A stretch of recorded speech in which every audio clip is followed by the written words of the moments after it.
Decision to sue the Trump administration over the government's immigration policies. Places of worship used to be considered sanctuaries for undocumented immigrants. ICE agents were not able to raid them. That protocol has changed under President Trump.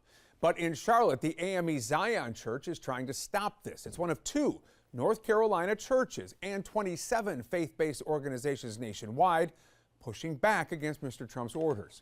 WBTV's Dalford Jones is digging deeper into this lawsuit. He joins us live from AME Zion in Charlotte. Dalford?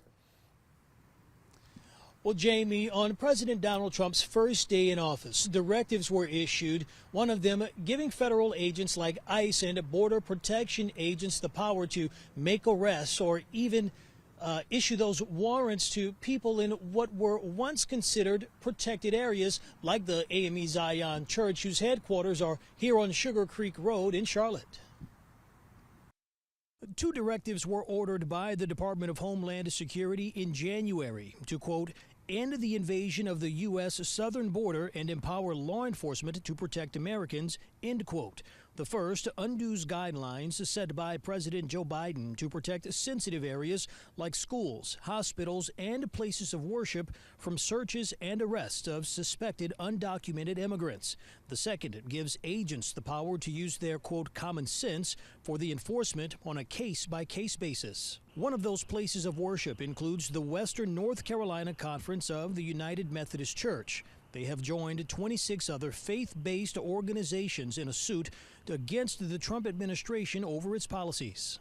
We believe that it is important to be able to protect the sacred spaces of our churches and our sanctuaries. Another Charlotte area organization, the African Methodist Episcopal Zion Church, is also in on the legal action.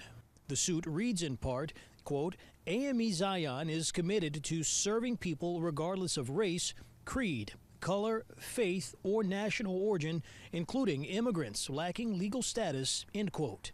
WNCC also stating there has been a decrease in attendance with these new policies, which not only prohibits us from being able to minister to and care for our congregations, but it also leads to a decrease in tithing and monetary donations, which again decreases our ability to be able to support and care for our communities and our neighbors. In the directive, it reads, the action empowers the brave men and women of CBP and ICE to enforce our immigration laws to catch criminal aliens, including murderers and rapists who have illegally come into our country.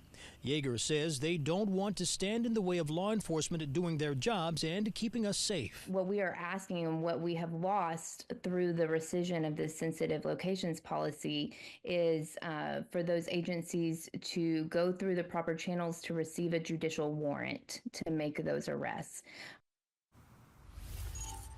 And we've already seen protests around the nation, including here in the Queen City, of several organizations fighting for immigrants' rights under these new policies. Yeager says they want their congregation, especially the migrants, to know they're seen, and they aim to help anyone who needs care. We're live in Charlotte. Dalford Jones, WBTV, on your side. Dalford, thank you. Tonight, North Carolina.